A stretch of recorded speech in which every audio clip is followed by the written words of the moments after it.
Todos tenemos una historia en la cabeza, una narración que utilizamos para movernos por el mundo. Lo extraordinario del caso es que cada narración es distinta. Por ejemplo, hoy veremos el caso de la empresa Vision Spring, que es una empresa cuya misión se centra en facilitar lentes o gafas, según el país donde estén, de lectura a 1.000 millones de personas en todo el mundo que las necesitan, pero no pueden conseguirlas. La estrategia de Vision Spring consiste en fabricar lentes al por mayor a un costo muy bajo, aproximadamente a un par de dólares cada una. Luego, trabajando en colaboración con vendedores ambulantes locales, hacen llegar estos lentes a pueblos de todo el mundo, donde los venden aproximadamente a 3 dólares ya de precio final. La diferencia de ese dólar entre el costo de fabricación y el costo de venta debe ser suficiente para pagar el envío, generarle ganancias a los vendedores locales y también producir un margen para que esta organización siga creciendo. Y es que cuando la esperanza de vida era de 30 o 40 años en los países del tercer mundo, a nadie le importaba que la mayoría de la gente fuera a necesitar gafas, pues para leer a partir de que cumplieran 50 años. Pero a medida que esa esperanza de vida ha ido aumentando, cada vez más son las personas que están sanas y activas, pero incapacitadas para trabajar porque pues no pueden leer o no pueden realizar trabajos que exigen tener una buena visión. Imagínate si tú trabajaras como costurero, enfermero o joyero y no tuvieras lentes. Entonces, pues a partir de cierta edad, eso va a ser prácticamente imposible. Y es por eso que el momento clave de la definición de la misión de Vision Spring para el fundador, Jordan Casalow, surgió precisamente aquí en México, en la península de Yucatán, cuando a sus 23 años, por ahí de inicios del siglo XXI, se convirtió en un voluntario para una misión médica que consistía en realizarle exámenes de vista a casi 2,000 personas de los poblados cercanos a Mérida. Uno de esos pacientes era un niño de 7 años que llevaba un libro en formato braille bajo el brazo. La familia le explicó que el niño era ciego de nacimiento. Sin embargo, cuando Jordan examinó más detenidamente los ojos del niño, observó que no estaba ciego en absoluto. Más bien, era extremadamente miope, lo que significaba que su vista podría corregirse con solo un par de anteojos con alta graduación. Así pues, por suerte, entre las muestras que tenía a la mano, encontró un par de lentes donados que casi coincidían con la graduación que necesitaba y suavemente los posó en la nariz del niño y fue testigo de cómo su mirada ciega y en blanco se transformaba en una expresión de alegría sincera y sin precedentes. Imagínense, estaba viendo el mundo por primera vez ese niño a sus escasos 7 años. Al proporcionarle al niño la vista de nuevo, Jason encontró su sentido de propósito en la vida y una comprensión novedosa de un problema que había afectado al mundo siempre. Lo único que se interponía entre 2.500 millones de personas y su capacidad para obtener una educación, ganarse la vida, regresar a casa con sus familias sanos y salvos por la noche y cumplir con su potencial humano, era un simple par de anteojos. Y así comenzó su deseo de replicar este momento miles de veces, que culminó con la fundación de Vision Spring en 2008, cambiando a millones de vidas en todo el mundo. Un par de anteojos a la vez. Vision Spring incluso ha sido, entre otros, muchos reconocimientos que ha recibido, la ganadora en 3 ocasiones del premio Fast Company al mejor emprendimiento social.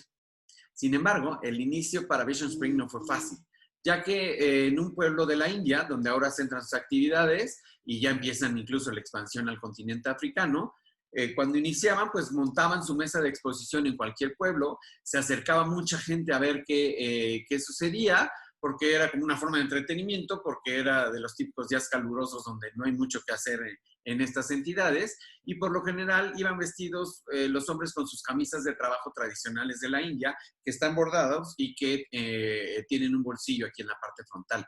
Pero el tejido es tan fino en dichas camisas que se deja entrever todo lo que llevas ahí y podíamos ver y se podía ver que tenían dinero, que tenían unas rupias ahí en su bolsita. Entonces, se descubrieron 3 cosas. Uno, teniendo en cuenta la edad de la muchedumbre, pues muchos de ellos necesitaban lentes, era pura biología por la edad.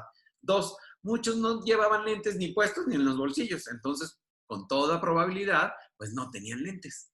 Y tres, la mayoría de la gente que pululaba por ahí llevaba dinero en el bolsillo, porque como les digo, se transparentaba todo y tal vez podrían resultar caras estas gafas, las que querían vender porque costaban $3 y el salario promedio por día en la India era de $3 diario, pues había dinero porque todavía las tenían. Entonces, cuando la gente se acercaba a la mesa, el procedimiento era este: se le entregaba una hoja plastificada para poderle realizar una prueba de visión, y la prueba estaba hecha de tal manera que podían realizarla incluso los que no sabían leer o hablasen el dialecto que hablasen, porque ya saben que allá hay varios dialectos. Entonces, después de la prueba, se le ofrecían unos lentes a esta persona y se le pedía que se sometiese de nuevo a la prueba, y entonces al instante se daban cuenta de que veía perfectamente de cerca.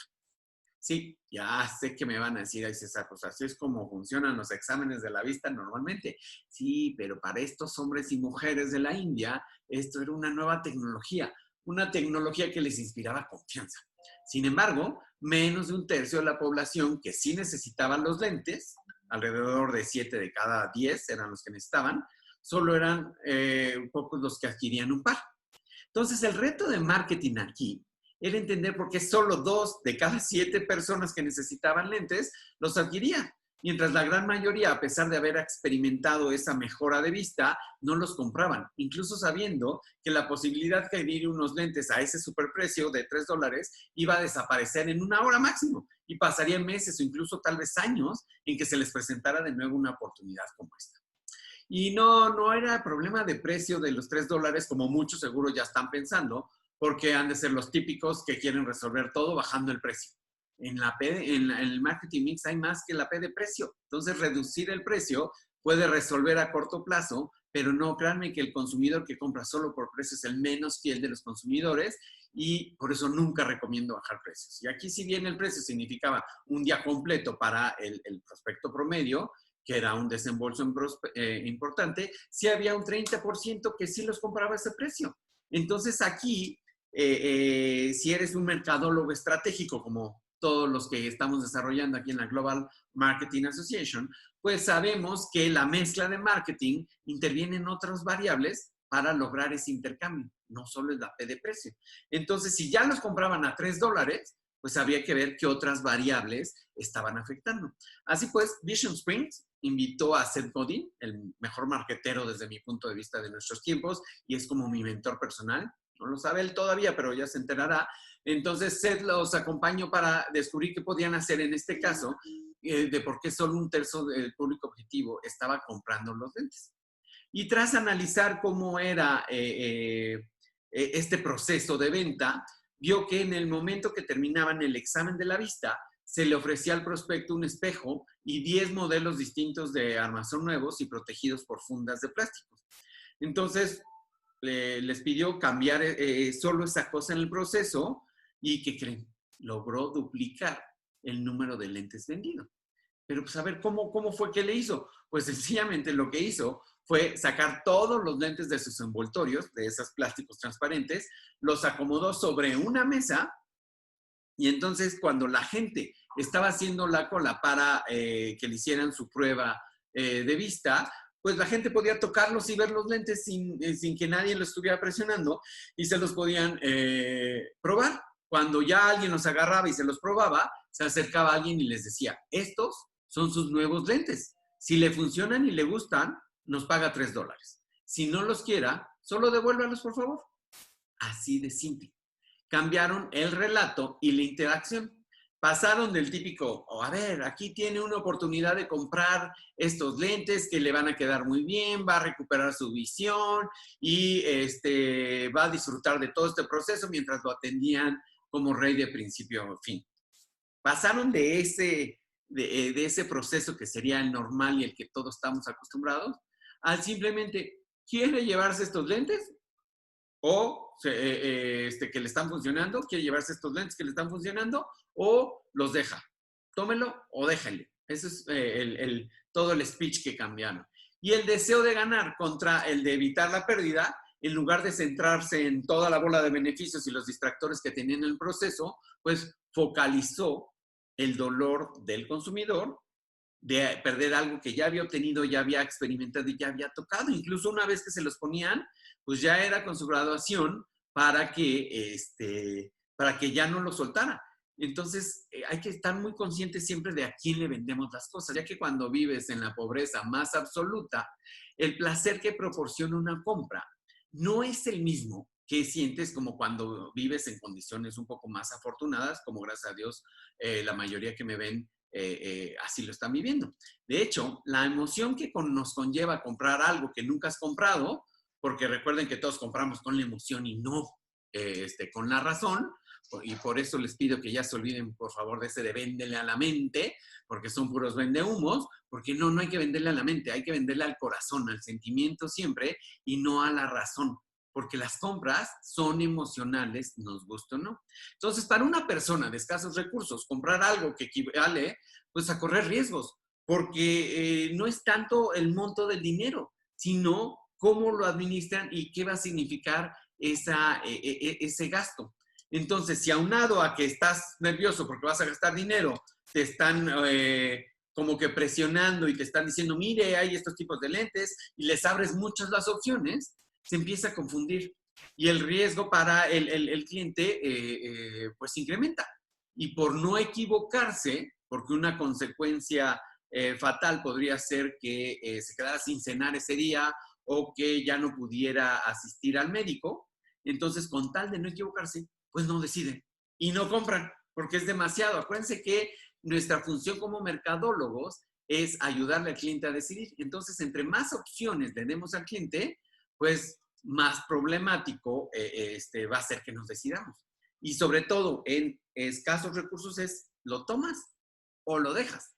No hay más, no podemos darles tantas opciones como quisiéramos verlo en nuestro mundo occidental, donde si les pongo el ejemplo a un adolescente que va a una óptica en un centro comercial, pues ellos se quieren llevar toda la tienda y se prueban todos los lentes y lo consideran hasta una actividad divertida y hasta se enojan porque querían 20 modelos y no podrían, entonces se pondrían furioso este adolescente de que no pudo probarse todos los lentes de la tienda y solo se tuvo que conformar con uno. Mientras nosotros podríamos aceptar que esto es lo normal para comprar unos lentes y además no aceptaríamos unos lentes usados o los lentes que nos pusieron de prueba en el examen médico, la gente de escasos recursos no lo ve mal. Aún cuando los usados era por una sola vez, no es que nos pongan usados en las ópticas, sino que únicamente son los de prueba. Pero a ellos lo que se les hacía era, ya se los sacabas del empaque, ya les tomabas la decisión por ellos y le ponías los lentes. Entonces recuerden muy bien que el relato o el storytelling, que es el nombre correcto, sobre cómo comprar, no es mejor ni peor para algún tipo de cliente. Simplemente es el indicado que debemos usar para la gente que le estamos vendiendo. Entonces, el relato es simplemente eso, un relato. Y si no funciona, pues hay que cambiarlo, hay que quitarnos esa arrogancia de seguir insistiendo en relatos que ya no funcionan. Entonces, el método para mejorar las cosas consiste en imaginarnos al cliente y qué hace durante ese proceso de compra, cómo lo podemos servir y llegar a conocer mejor y saber lo que quiere escuchar. Y cuando nos funcione, debemos ser generosos y compartir ese relato para que de este modo los demás clientes puedan sentirse orgullosos de sus actos y tranquilos con la decisión que tomaron de compra. Por eso me gustaría cerrar. ¿Tú sabes cuál es el relato o cuál es lo que quiere escuchar tu cliente? Piénsalo y nos vemos en la que sigue.